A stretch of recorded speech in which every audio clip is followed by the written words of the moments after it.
Hello everyone, हजुरलाई ब्रोडक्सको official YouTube च्यानलमा स्वागत छ।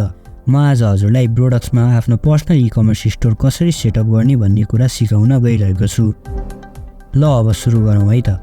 पहिला सुरुमा हामीले स्टोरको प्राइमेरी इन्फर्मेसन जस्तै स्टोर नेम, डिस्क्रिप्सन, स्लोगन आदि इत्यादि कुराहरू हाल्न सिक्छौँ। त्यसको लागि सबैभन्दा अगाडि हजुरले आफ्नो ड्यासबोर्डमा लगइन गर्नुहोला। लगइन गरिसकेपछि हजुरले यहाँ साइडमा सेटिङको अप्सनमा क्लिक गर्नुहोला र फर्स्टमा रहेको सब सेटिङमा क्लिक गर्नुहोला। र यहाँबाट हजुरले आफ्नो स्टोरको जेनरल स्टोर इन्फर्मेसनहरू फिल गर्न सक्नुहुन्छ। यहाँ हजुरले देख्न सक्नुहुन्छ यहाँ स्टोर नेमको अप्सन रहेको छ। यहाँ गएर हजुरले आफ्नो स्टोरको नेम हाल्नुहोला।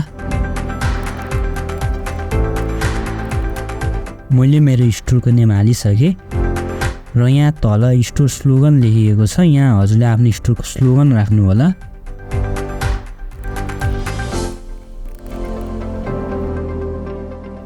र यहाँ तल स्टोर डिस्क्रिप्सन रहेको छ। यहाँ गएर हजुरले आफ्नो स्टोरको बारेमा 1-2 लाइन सर्ट डिस्क्रिप्सन लेख्नुहोला।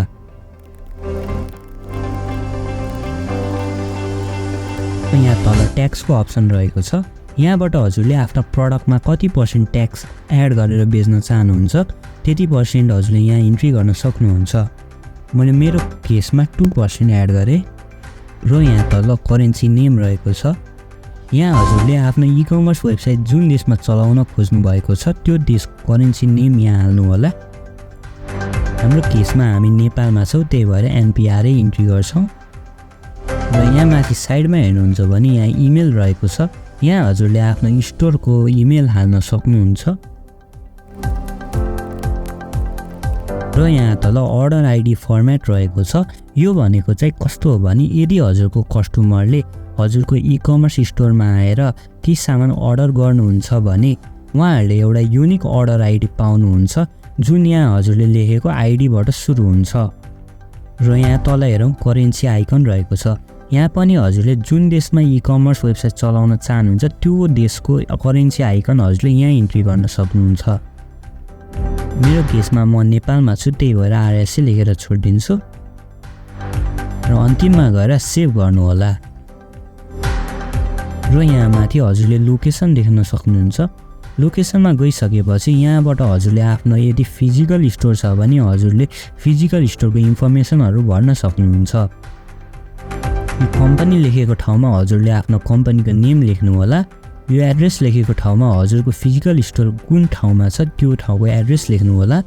र सिटीमा पनि हजुरको स्टोर कुन सिटीमा छ त्यो सिटीको नाम लेख्नुहोला। फोन नम्बरमा हजुरको फिजिकल स्टोरमा रहेको फोन नम्बर लेख्नुहोला।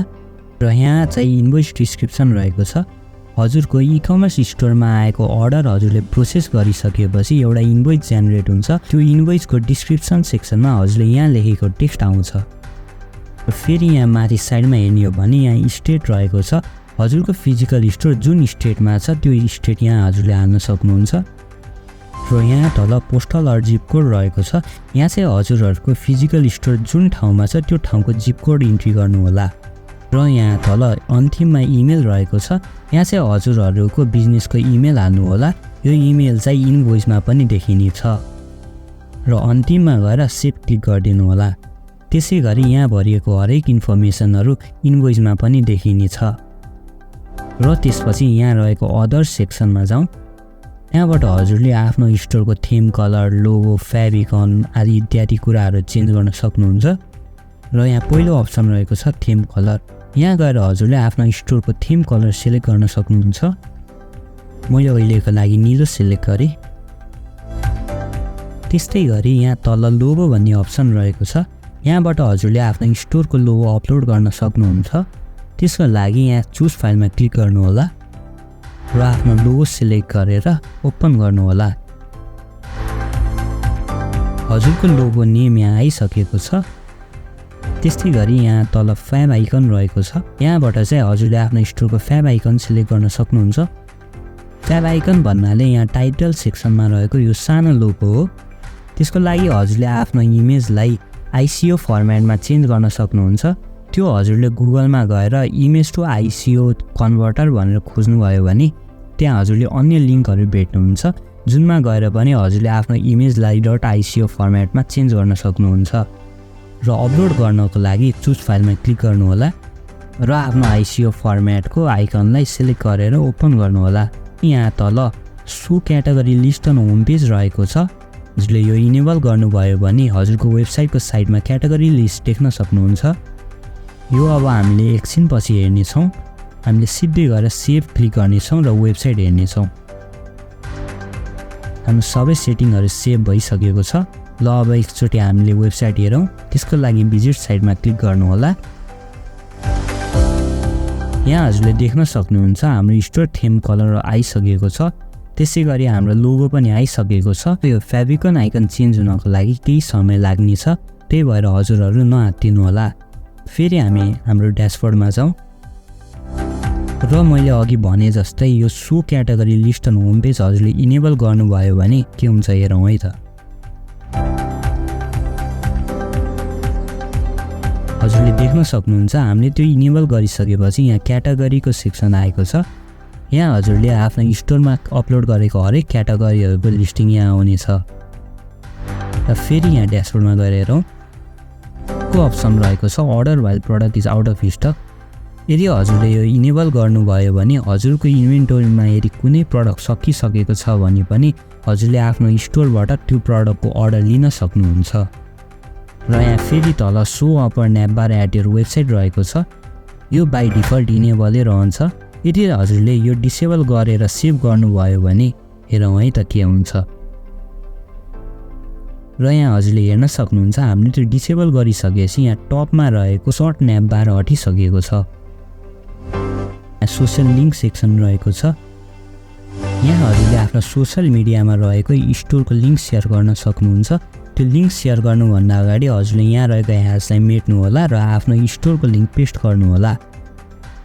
यहाँ बाई डिफल्ट नै फेसबुक, इन्स्टाग्राम, टिकटक भनेर 3टा अप्सन रहेको छ।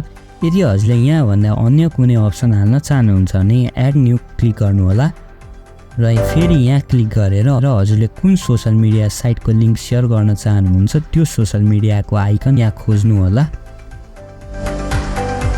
मैले जस्तै लिङ्कडिनको आइकन खोजेँ र यहाँ लिङ्कडिनमा प्रेस गरेर ओके क्लिक गरेँ। त्यो गरिसकेपछि यहाँ लिङ्कडिनको अप्सन आइसकेको छ।